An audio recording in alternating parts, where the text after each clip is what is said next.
Sir बाकी सब caves में स्तूपा जो होता है वो अंदर होता है, गर्भगृह में होता है। ये इस साइड लेफ्ट साइड कैसे हो गया, क्या इसके मायने? See, it is really very strange कि जितने भी महाराष्ट्र में शैलगृह है, लेडी है, वो सब जगह हमको जो केव टेम्पल का जो मेन एक्सिस है उसके अंदर में गर्भगृह होता है। और ये साइड में जो बनाया क्वेश्चन बहुत इंपॉर्टेंट क्वेश्चन। अब इसका आंसर प्रोफेसर वाल्टर स्पिंक पहला स्कॉलर थे जो इस क्वेश्चन को आंसर करने की कोशिश करी। उनका आंसर मैंने पढ़ा नहीं था, लेकिन मैं खुद इस क्वेश्चन को पीछा किया। हैरानी की बात यह है ना कि जब इसका आंसर मैंने खोज के निकाला और बाद में मैंने देखा कि प्रोफेसर वाल्टर स्पिंक ने क्या लिखा इस बारे में, तो मैं ये जानकर हैरान रह गया कि मेरा निष्कर्ष और उनका निष्कर्ष सेम था।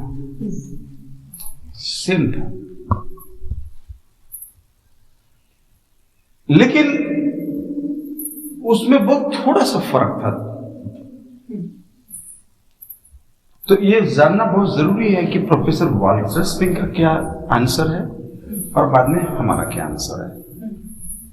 और ये इतना पेचीदा मामला है कि ये 1-2 मिनट 3 मिनट में आप इसको प्रमाणित नहीं कर सकते, एक्सप्लेन नहीं कर सकते, वर्णन नहीं कर सकते कि एक एक्सेप्शन, एक अपवाद क्यों मंदिर के पोर्च में राइट साइड में इस तरह से कैसे बना दिया।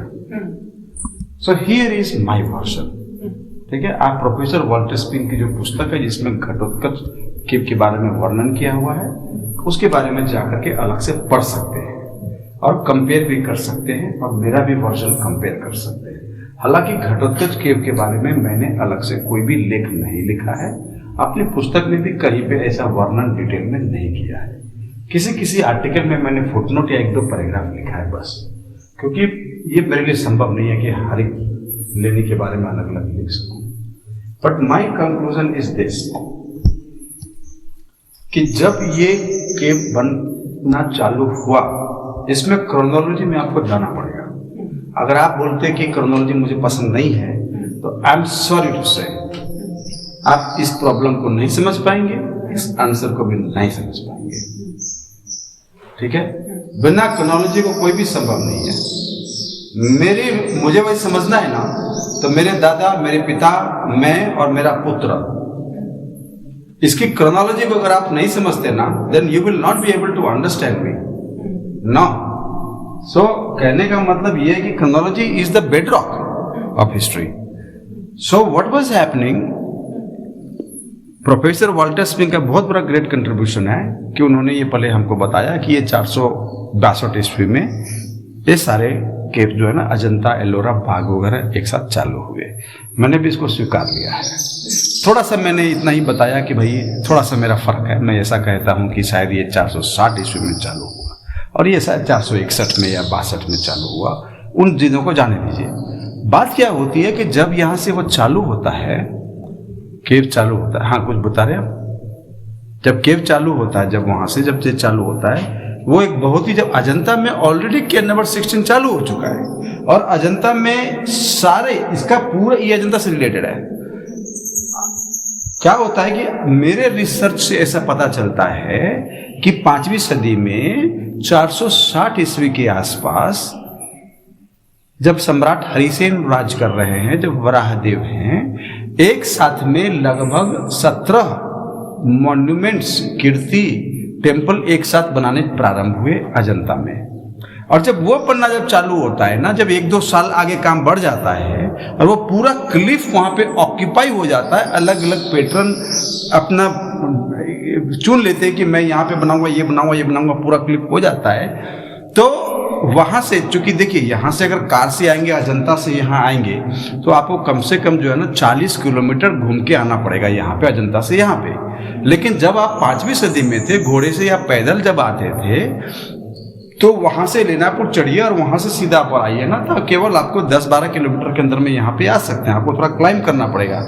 एंशियंट रास्ता वराहदेव का अजंता में मोन्यूमेंट, वराहदेव का घटोत्कच मोन्यूमेंट, वो दोनों जो है ना वो 10 किलोमीटर के अंदर में था, 12 किलोमीटर के अंदर में था, मैक्सिमम 8 किलोमीटर भी था। मैं एक बार पैदल भी आके गया था। It is not so far, 8 kilometre के अंदर ही है, 10 किलोमीटर के अंदर ही है। तो he was executing 2 temples in this 2 places. लेकिन क्या होता है ना, इसकी तिथि कैसे निर्धारण होती है, मेरी क्रोनोलॉजी थोड़ी सी अलग है प्रोफेसर स्प्रिंग की क्रोनोलॉजी। मेरा कहने का मतलब है कि ये वाला जो स्तूप है ये लगभग 465 ईस्वी के लास्ट में ये बनकर तैयार हुआ। ये कैसे बनकर तैयार हुआ कि जब वो वहां से बना रहे थे, ये बना रहे थे और ये बहुत बड़ा विहार बना रहे थे। जब ये विहार बना रहे थे, ये केवल डॉर्मिटोरी बन रही थी। किसी भी प्रकार का टेम्पल, किसी भी प्रकार की पूजा अर्चना की कोई व्यवस्था इसमें थी नहीं।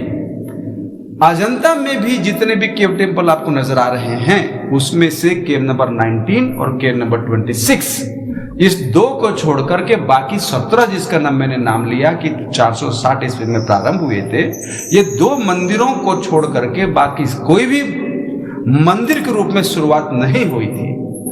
बाकी एक विहार के रूप में शुरुआत हुई थी, वो मतलब शावकों के रहने के लिए शुरुआत हुई थी। Purely dormitory, they were not intended as temple. एक भी नहीं हुआ था, केवल 19 और 26 को छोड़ करके बाकी सारे के सारे केव नंबर 1 को बोलिए, 2 को बोलिए, 4 को बोलिए, 5 को बोलिए, 6 को बोलिए, आप कोई भी 21 को बोलिए, 23 के बारे में बोलिए, 27 के बारे में बोलिए, जितने भी टेम्पल है 16 बोलिए, 17 बोलिए, वो मंदिर के लिए था नहीं। उसमें स्तूप या उसमें मूर्ति किसी की प्रार्थना थी नहीं।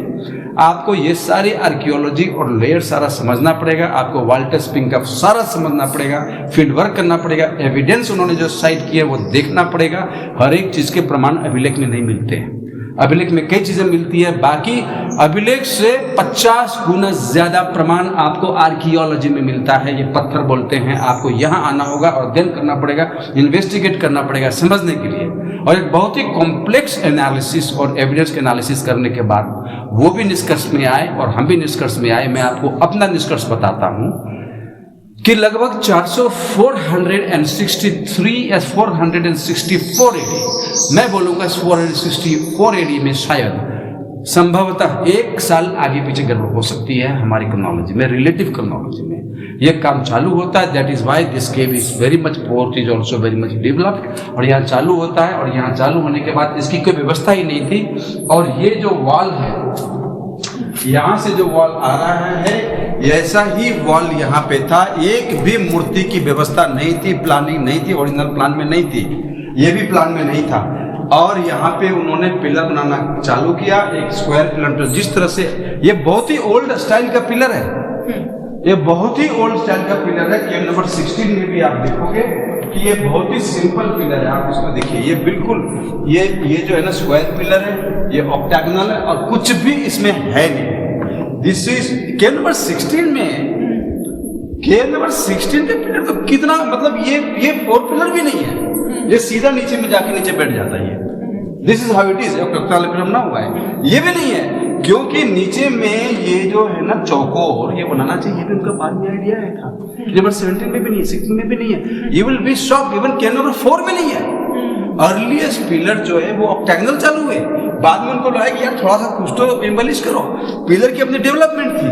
What I am trying to say कि हमारी जो रिलेटिव क्रोनोलॉजी है ना, वो एक motif, every single architectural motif, every single sculptural motif, everything that was happening to architecture as well as inscription, सारे को एनालिसिस करके आपको पता चलेगा कि क्या हो रहा था।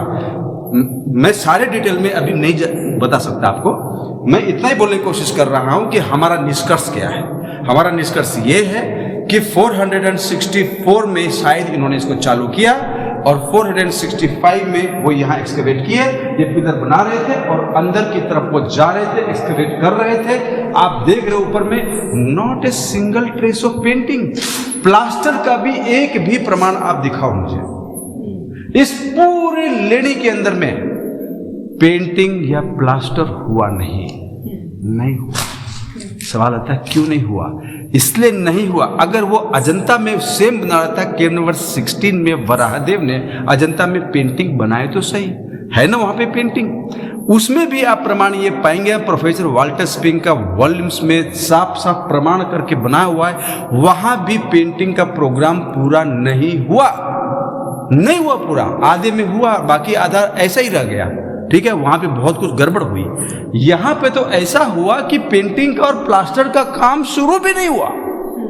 ठीक है, यहां पे कुछ और कहानी, मेरा कहने का मतलब है कि यह केव के अंदर में बहुत तरह की अप्रत्याशित घटनाएं हुई। उस अप्रत्याशित घटना में एक ये था कि जब 465 एडी में, लगभग 465 एडी में, थोड़ा बहुत आगे पीछे हो सकता है, जब वो बना रहे थे, मैं आपको अपना निष्कर्ष बता रहा हूं। उस समय में हम कहां पे हैं, ये अभी इस टाइम पे खानदेश में है, और हम कहां पे हैं, नर्मदा नदी से और तापी नदी से थोड़ी ही दूरी पे है, 100 किलोमीटर के अंदर में हम हैं। ठीक है, और इस समय में क्या होता है कि भारत पे आक्रमण होता है। मैं वर्ड एक भारत यूज कर रहा हूं क्योंकि भारत शब्द उस टाइम पे था नहीं, भारत का मानचित्र भी अलग था, ये इंडिया तब था नहीं। ठीक है, उस समय में अलग अलग साम्राज्य थे, अलग अलग राज्य रजवाड़े थे, गुप्त लोग थे जो नर्मदा के नॉर्थ में थे, नर्मदा के साउथ में आपको वाकाटक लोग थे, नर्मदा के नॉर्थ में इनफैक्ट परिव्राजक भी थे। जो परिव्राजक आपको कहाँ थे वो आपको मालूम है, छत्तीसगढ़ और अमरकंटक एरिया में थे। औलीकर भी थे, आपको अच्छी तरह से मालूम है वो कहाँ थे जी, राजस्थान, और वो भी नर्मदा के नॉर्थ में थे, लेकिन वो राजस्थान और मालवा रीजन में थे। वहां पे वो नागभट्ट भी राज कर रहा था, जिसका नाम इंस्क्रिप्शन में आया है जी, and he was like a governor और local fief of the Gupta kings. उस टाइम पे क्या होता, जूनागढ़ में इंस्क्रिप्शन भी आपको मालूम है कि 459 एडी में जब स्कंदगुप्त का इंस्क्रिप्शन जो कहता है कि वहां पे ये म्लेच्छ और हुण लोगों के साथ में को उन्होंने परास्त किया और उनको धरती पर भी, नंगी धरती पर भी सोना पड़ा। ये सबको मालूम है कि हुण लोग आक्रमण कर रहे थे, इट्स एविडेंस। लेकिन हमने हुण के बारे में बहुत कुछ लिखा, वो जाकर के पढ़ने से डिटेल मिला क्या लिखा।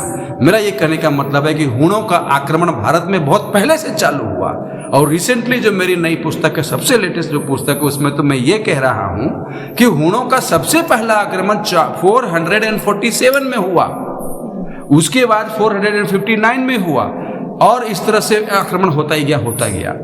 तो what I am trying to say कि 400 हर बार उनको खदेड़ दिया जाता था, और ये उनको रोकना बहुत मुश्किल था, क्योंकि ये हुण जो है ना, वो हुणों की कई शाखाएं थी, कई माइग्रेशंस थे, और बहुत तरह के हुण थे, और हेप्थलाइट्स थे, उसके बाद में कीदाराइट्स थे, उसके बाद ये आलचोन या अलखन थे, समझे ना, और एक निजाक थे। उसमें से एक चाइना पे आक्रमण कर रहे थे, एक वेस्ट एशिया में ससानियन एम्पायर पे आक्रमण कर रहे थे, एक जो है वो ईस्टर्न रोमन एम्पायर में जो अत्तिला द हन है वो एम्पायर कर रहा था, उन पर अटैक कर रहा था, और एक आ गया इधर भारत में उस टाइम पे स्कंदगुप्त था, इन पर आक्रमण करने के लिए गया। लेकिन उनके बारे में जो हुणों की हिस्ट्री थी, उस हिस्ट्री को मैंने रिवाइज किया, नया अपने तरीके से रीराइट किया है। So without going into much detail, एक शॉर्ट में आपको मैं बोलना चाहता हूं कि ये जो आपने बोला कि ये यहाँ पे कहां से आया, ये इसलिए आया क्योंकि उसी समय में एक ऐसा आक्रमण होना प्रारंभ हुआ। और वराहदेव कौन थे जी? वराहदेव थे हरिसेन के प्रधान मंत्री, एक प्रकार से बोला जाए, ठीक है। और गुप्त लोगों की बुरी हालत थी, कितने राजा मारे जा चुके थे उस टाइम पे। ये that why I am saying कि बिना डेट की आप बात नहीं कर सकते।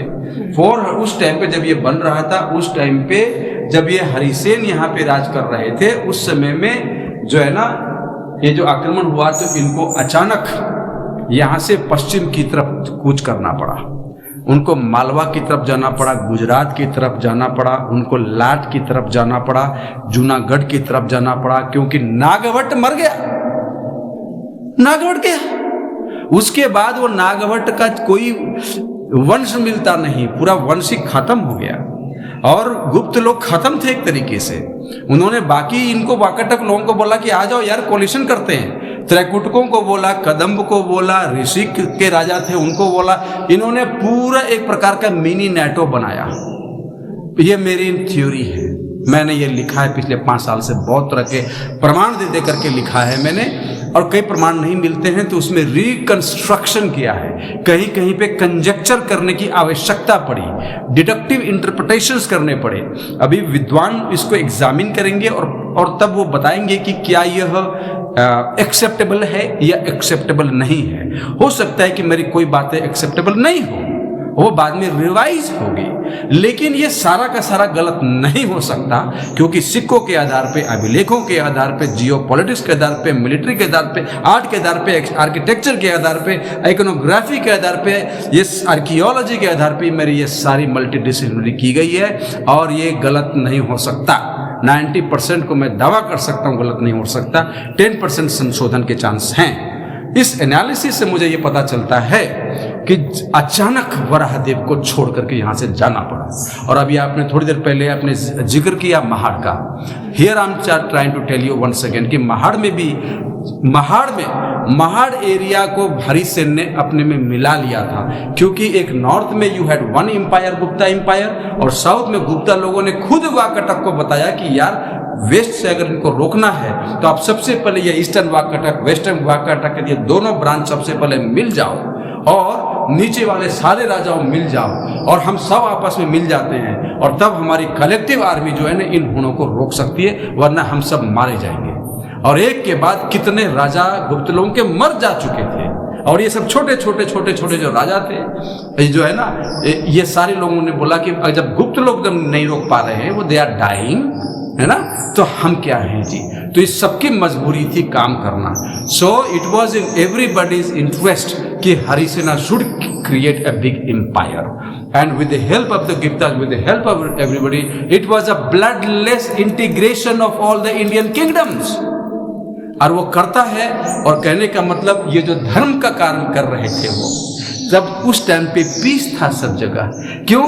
कि उस टाइम पे ये जो है ना लिखा भी गया है, स्कंदगुप्तस्य शांति वर्षे 459 AD, स्कंदगुप्त में शांति ही शांति है जी, क्योंकि उसने स्कंदगुप्त के जो चाचा हैं घटोत्कच गुप्त, उससे बदला लिया, हुनों का परास्त किया, और सारे लोग को पूरी सारी उसकी अलग क्रोनोलॉजी लिख डाली है गुप्ता लोगों की, और मैंने वाकाटक लोगों की भी नई क्रोनोलॉजी लिख डाली है, सारे तरह कोटेकों को लिख डाली है, और आप परिव्राज्य को सारे के मैंने नया सजेस्ट किया है।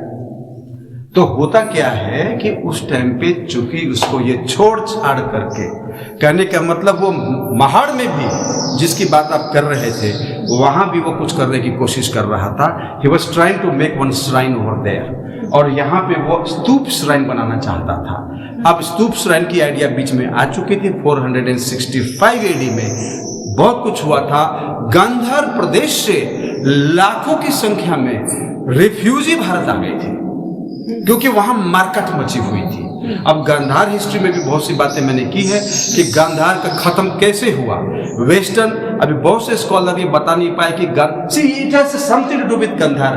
आपको समझ में नहीं आएगा कि ये स्तूप की बात कर रहे हैं कि इस गांधार से रिलेटेड है, बिकॉज गांधार के अंदर में already entire greater Gandhara region के अंदर में उत्पात मचा हुआ था, ठीक है, बहुत बड़े एरिया में। और वो भाग के किधर जाते, वहां के जो बौद्ध हैं वो नॉर्थ नहीं जा सकते थे चीन की तरफ, वो जो है वेस्ट नहीं जा सकते थे यूरोप की तरफ, वो जो आर्मेनिया है और जो है ना वो अजरबैजान है और कजाकिस्तान है, और वो साउथ नहीं जा सकते थे ईरान की तरफ। ये सब के सब आग का एक दरिया बन चुका था, ठीक है।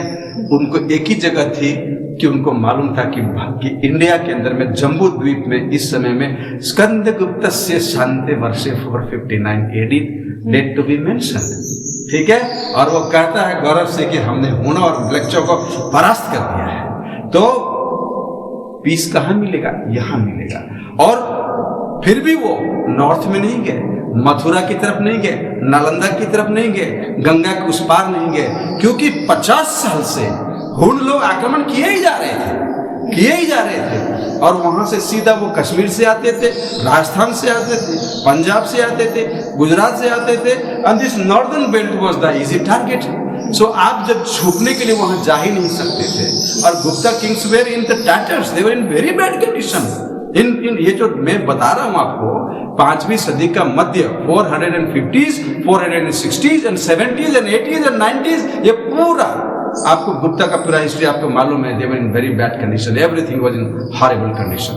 सो they could not have settled over there. उनको मालूम था कि विंध्याचल के दक्षिण, नर्मदा की दक्षिण, हमको ये जंगली प्रदेश में यहां जाना है जी। और यहाँ पे वाकाटक में उस टाइम पे टेम्पररी पीस था।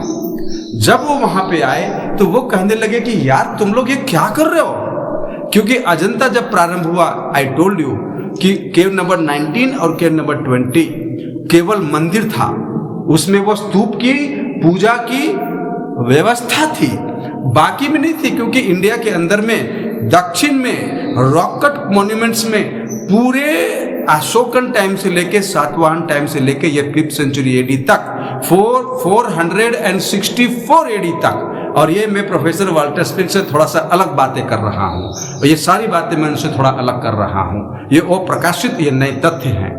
मेरा ये कहने का मतलब है कि आर्किटेक्चरल ट्रेडिशन बड़ा अजीब तरीके से पहले चल रहा था।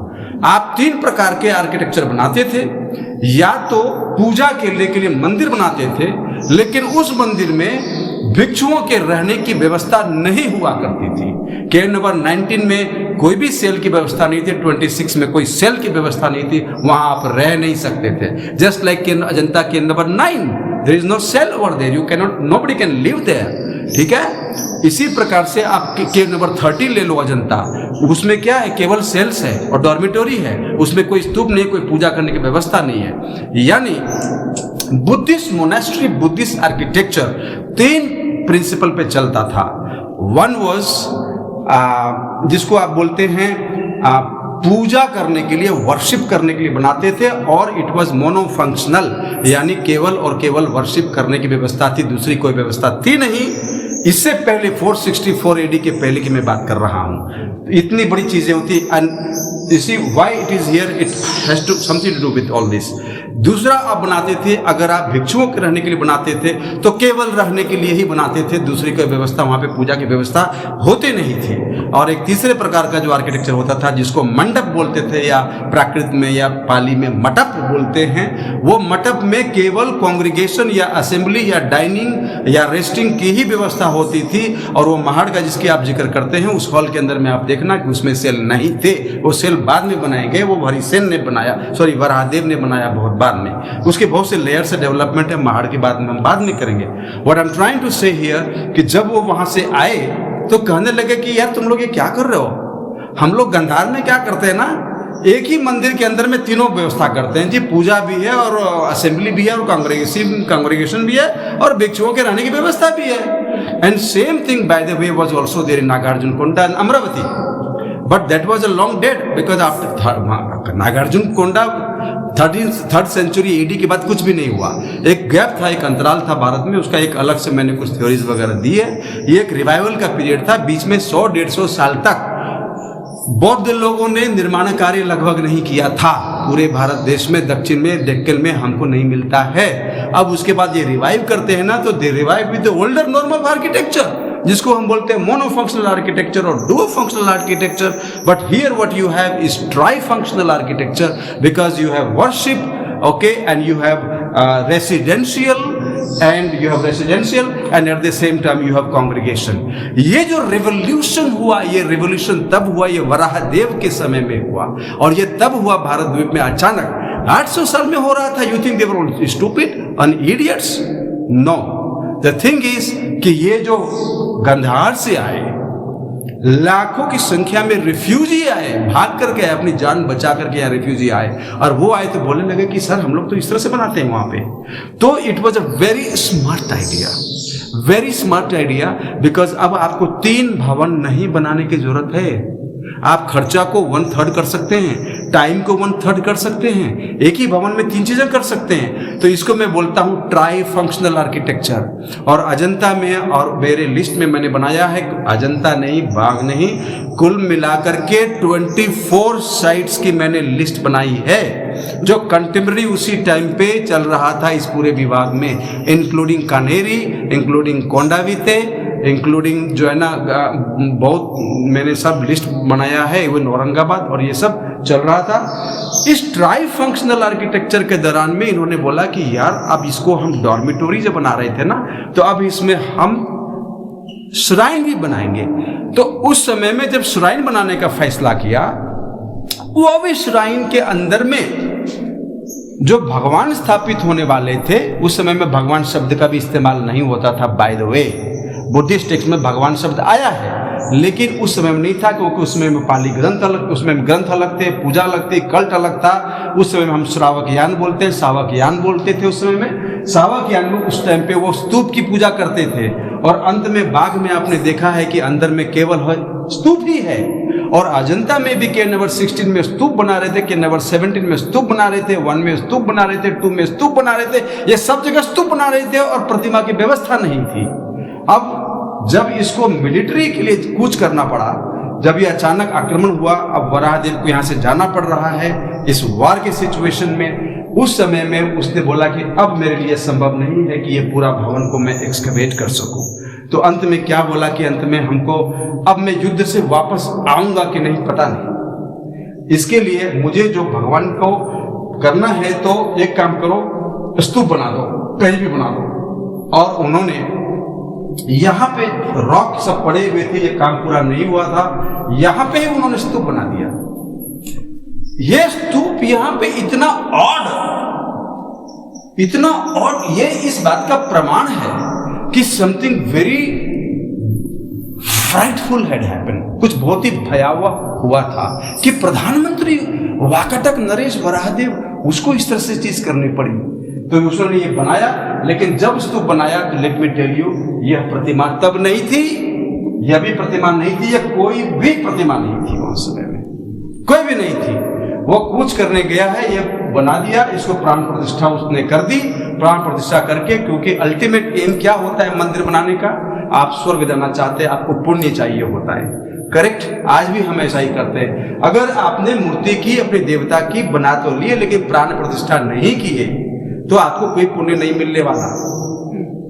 तो पूजा अर्चना चालू होने जरूरी है। पूजा अर्चना वो चालू करके वो चले गए। उसके बाद वो वहां से परास्त किया, उनको भगाया।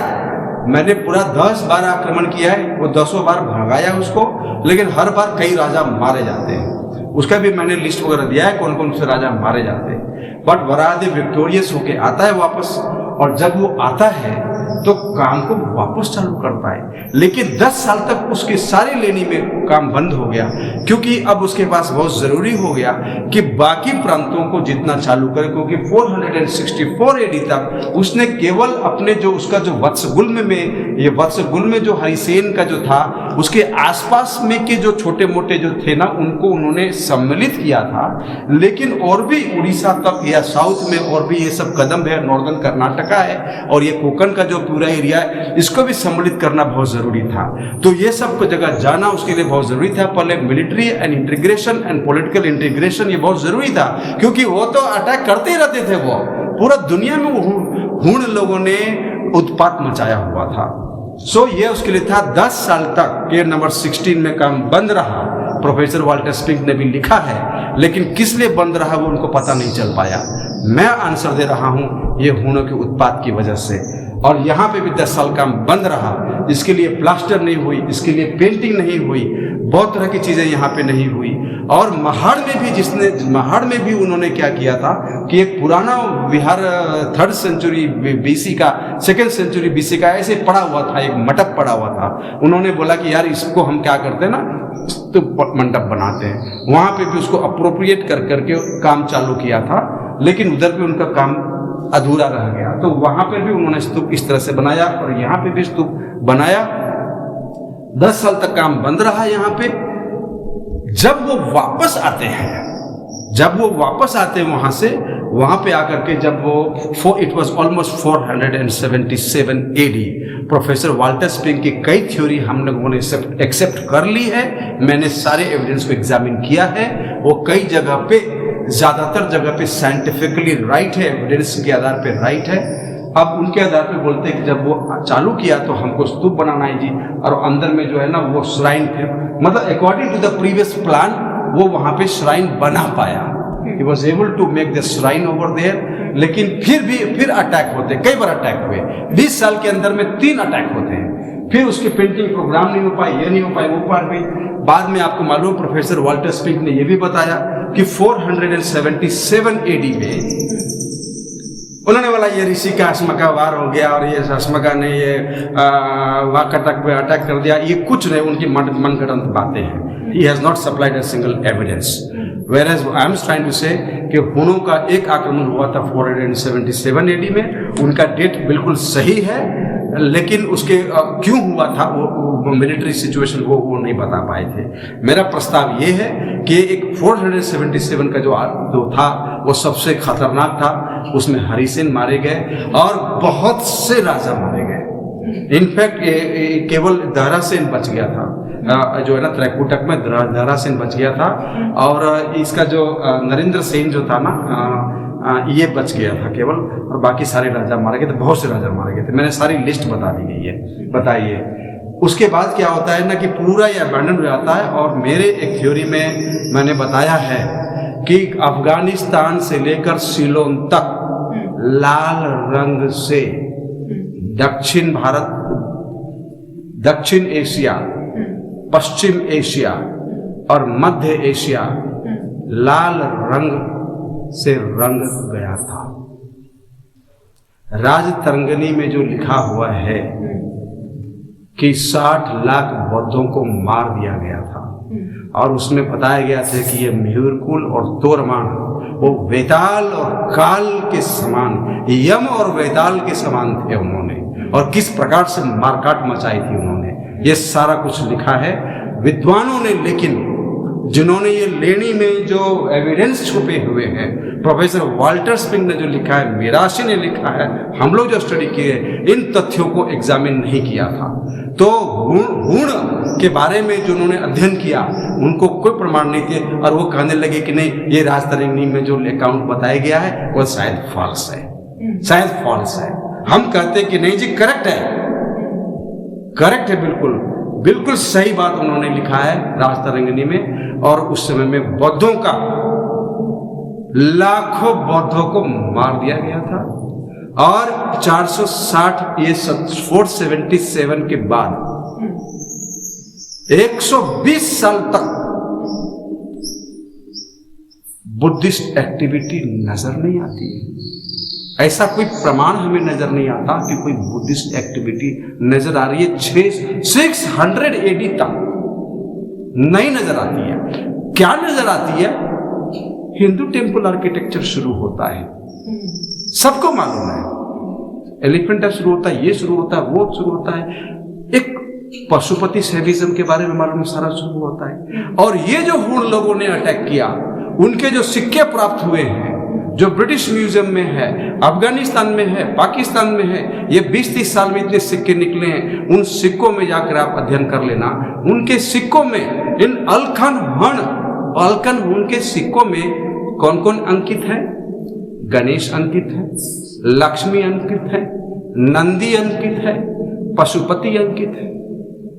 तो अब हमें ये कहने की आवश्यकता नहीं है कि उनका रिलीजियस एफिलिएशन क्या था, और ये रक्तपात जो मचा क्या हुआ, और उसके बाद से पशुपति शैविज्म एक नए रूप से शुरू होता है, उसकी एक कहानी नई शुरू होती है। तो मेरा ये क्या कहना है कि यह जो स्तूप यहाँ पे है, ये कई प्रकार के छुपे इतिहासों का एक मूक गवाह है। और इस स्तूप यहाँ पे क्यों है, इसकी सटीक कहानी अभी तक विद्वानों ने पड़ताल करने की कोशिश नहीं की, उतनी मेहनत नहीं की। हम सब अजंता को एक आंचलिक घटना के रूप में देखते रहे, बस इसके आगे हम निकले ही नहीं। लेकिन यहां जो कुछ भी हो रहा था वो पूरे एशिया, इनफैक्ट यूरेशिया में जो कुछ भी हो रहा था ना, उसका प्रतिबिंब आपको इस समय के सारे रॉक कट मॉन्यूमेंट्स में मिलेंगे। आपको मिलेंगे गुजरात में खंबालिदा में मिलेगा, आपको धमनार में मध्य प्रदेश में मिलेगा, आपको बाघ में मिलेगा, आपको अजंता में मिलेगा, आपको कान्हेरी में मिलेगा, आपको धाराशिव में मिलेगा, आपको